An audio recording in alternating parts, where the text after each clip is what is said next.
तो अब आते हैं दोस्तों लोधी वंश के बारे में। तो अब हम जानेंगे लोधी वंश के बारे में दोस्तों। तो लोधी वंश में सबसे पहले हम लोग स्टार्ट करेंगे। तो लोधी वंश का संस्थापक कौन था दोस्तों? तो याद रखिएगा संस्थापक। तो लोधी वंश का संस्थापक था दोस्तों बहलोल लोधी। याद रखिएगा बहलोल लोधी।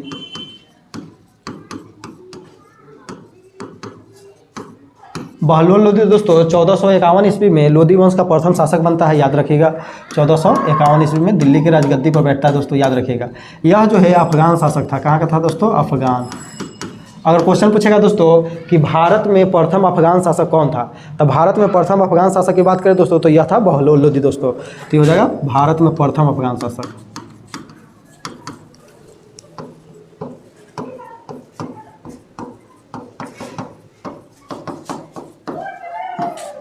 तो हो गया बहलोल लोधी दोस्तों, बहलोल लोधी। याद रखिएगा। अब बहलोल लोधी के बारे में दोस्तों जानेंगे।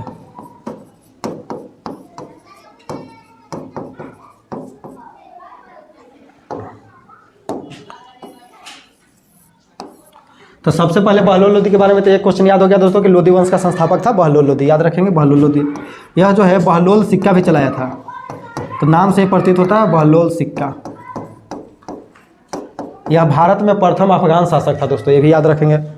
यह जो है अपने सरदार, इसके दरबार में जो सरदार रहते थे, तो जब सरदार खड़ा होते थे तो अपने खुद ब खुद भी खड़ा हो जाता था दोस्तों। तो सरदार के खड़ा होने पर खड़ा हो जाता था।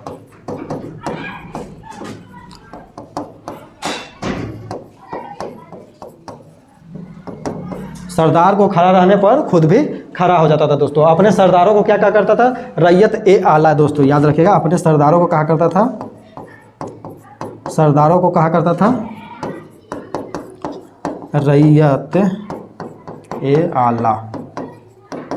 रैयत ए आला कहकर पुकारा करता था दोस्तों। याद रखिएगा। इसका एक महत्वपूर्ण घटना था दोस्तों।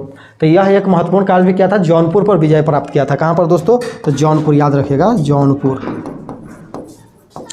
जौनपुर पर विजय प्राप्त किया था जौनपुर पर दोस्तों। अगर बात करें दोस्तों, पिछला वीडियो में हम बताए थे कि जौनपुर शहर की स्थापना कौन किया था दोस्तों। तो जौनपुर शहर के संस्थापक कौन था दोस्तों? तो जौनपुर शहर के संस्थापक था, याद रखेगा, जौनपुर शहर के संस्थापक था कौन दोस्तों? तो फिरोज शाह तुगलक। फिरोज शाह तुगलक जौना खा के याद में था दोस्तों। याद रखेगा जौना खा। जौना खा किसका नाम था दोस्तों? तो MBT मोहम्मद बिन तुगलक, जो कि दिल्ली सल्तनत में सबसे शिक्षित और पढ़ा लिखा विद्वान था दोस्तों। और बहलोल लोधी का एक महत्वपूर्ण कार्य और था दोस्तों कि यह अपने जीवन काल में ही अपने तीसरे पुत्र निजाम खां को जो है उत्तराधिकारी नियुक्त करता है। तो निजाम खां को उत्तराधिकारी।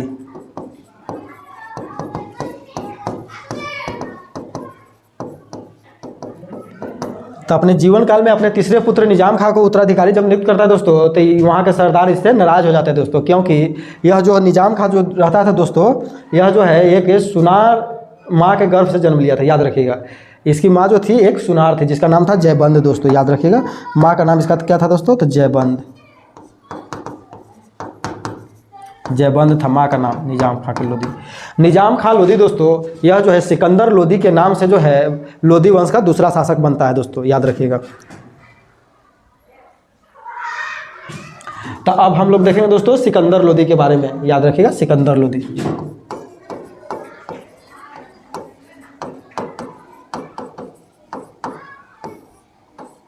ये हो गया सिकंदर लोधी दोस्तों। याद रखिएगा। तो सिकंदर लोधी के बारे में हम लोग देखेंगे। सिकंदर लोधी बताते हैं तो इसका सबसे महत्वपूर्ण कार्य था क्या? यह आगरा शहर की स्थापना किया था। आगरा शहर, जहाँ पर अभी क्या है दोस्तों, जहाँ पर आगरा शहर में अगर बात करें दोस्तों तो आगरा शहर में अभी ताजमहल है दोस्तों। याद रखिएगा। आगरा शहर जो है जमुना नदी के किनारे बसा हुआ दोस्तों, और इसको अपना राजधानी भी बनाया। जैसे कि मोहम्मद बिन तुगलक दोस्तों दौलताबाद को अपना राजधानी बनाता है, उसी प्रकार से सिकंदर लोधी जो दोस्तों आगरा शहर की स्थापना करता है, राजधानी बनाता है। क्यों दोस्तों? क्योंकि वहाँ से जो है राजपूत शासक पर, राजस्थान के राजपूत शासक पर नियंत्रण किया जा सकते दोस्तों। तो कारण क्या था दोस्तों?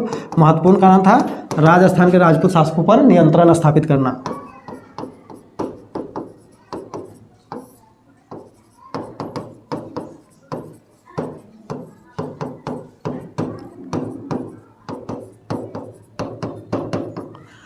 तो याद कर लेंगे दोस्तों, सिकंदर लोधी जो है आगरा शहर की स्थापना करता है, उसको राजधानी बनाता है दोस्तों। क्यों? क्योंकि यह जो है राजस्थान के राजपूत शासकों पर नियंत्रण करना चाहता है दोस्तों। यह बहुत ही परिश्रमी और न्यायप्रिय एवं उदार शासक था दोस्तों।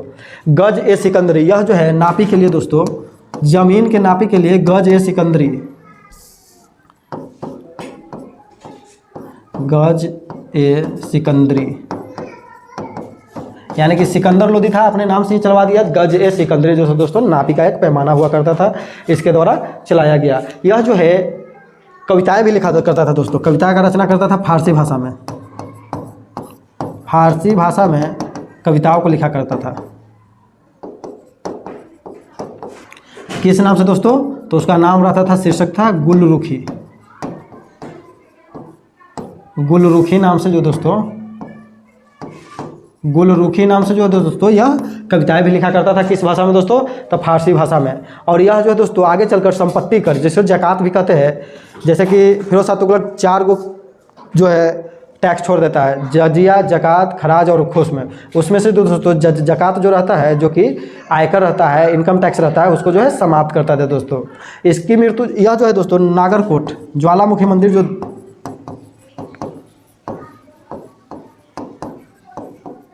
ज्वालामुखी मंदिर जो रहता है दोस्तों नागरकोट का,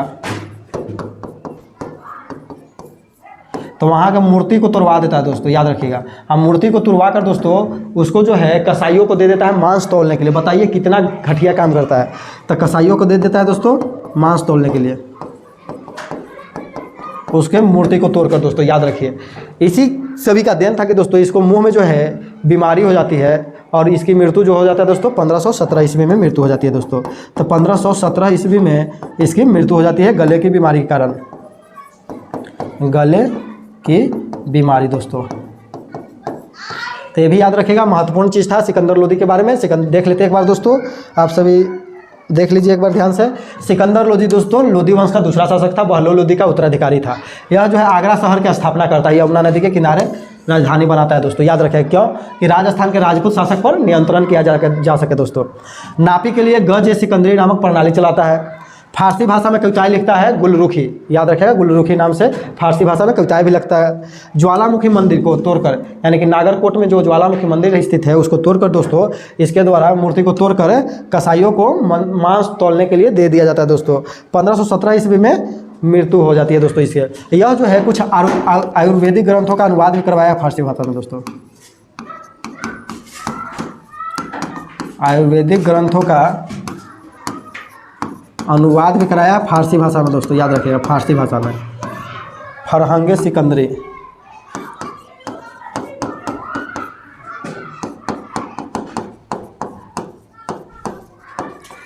फरहंगे ए सिकंदरी नामक शीर्षक से दोस्तों यह जो है कुछ आयुर्वेदिक ग्रंथों का अनुवाद भी करवाया था फारसी भाषा में दोस्तों। इसकी मृत्यु जो है 1517 ईस्वी में हो जाती है। इसके बाद इसी दिन शासक बनता है दोस्तों इब्राहिम लोदी। इब्राहिम लोदी की बात करेंगे दोस्तों आगे चल के। इब्राहिम लोदी जो दोस्तों लोदी वंश का अंतिम शासक बनता है, तो इसके बारे में देखते हैं आगे चल के दोस्तों। इब्राहिम लोदी के बारे में बात करें दोस्तों, तो इब्राहिम लोदी जो है लोदी वंश का अंतिम शासक बनता है, याद रखिएगा। लोदी वंश का अंतिम शासक कौन बनता है दोस्तों? ये क्वेश्चन भी बहुत बार पूछा जा चुका है कि लोदी वंश का अंतिम शासक, आप लोग ध्यान में रखिएगा, अंतिम शासक बनता है लोदी वंश का कौन? तो इब्राहिम लोदी दोस्तों, इब्राहिम शाह लोदी, याद रखिएगा। जब 1517 में शासक बनता है दोस्तों, तो 1517 में ही खतौली का युद्ध होता है, याद रखिएगा दोस्तों, खतौली का युद्ध। खतौली का युद्ध की बात करें दोस्तों, तो यह होता है इब्राहिम लोदी और राणा सांगा के बीच, जिसमें इब्राहिम लोदी की पराजय हो जाती है दोस्तों। तो खतौली के युद्ध में कौन भाग लेता है? तो राणा सांगा, राणा सांगा वर्सेस इब्राहिम लोदी दोस्तों, जिसमें इब्राहिम लोदी की हार हो जाती है दोस्तों, याद रखिएगा, खतौली के युद्ध में। इसके समय यह जो शासक था दोस्तों, हिंदू के एक पर्व हुआ करता था होली दोस्तों। हिंदू का एक पर्व है, बहुत ही इंपॉर्टेंट त्यौहार है होली दोस्तों, जो अभी हम लोग हाल ही में मनाए हैं। इसमें जो है बढ़ चढ़ के हिस्सा लिया करता था, याद रखिएगा, बढ़ चढ़ के हिस्सा लिया करता था, यानी कि बढ़ चढ़ कर भाग लिया करता था दोस्तों इब्राहिम लोदी। इब्राहिम लोदी को जो दोस्तों 1526 ईस्वी में युद्ध लड़ा है, 1526 ईस्वी में पानीपत का प्रथम युद्ध।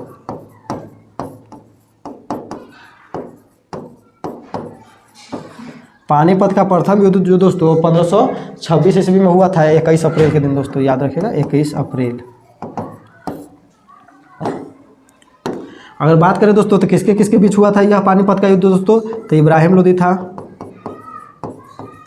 इब्राहिम लोदी vs बाबर। जहरुद्दीन मोहम्मद बाबर जो कि मुगल वंश का संस्थापक था, उसके उसके साथ युद्ध होता है, इब्राहिम लोदी हार जाता है दोस्तों। याद रखना, हार किसको होती है? हार जाता है इब्राहिम लोदी दोस्तों। इब्राहिम लोदी जो है युद्ध स्थल में मारा जाता है दोस्तों, याद रखिएगा, युद्ध स्थल में मारा जाता है।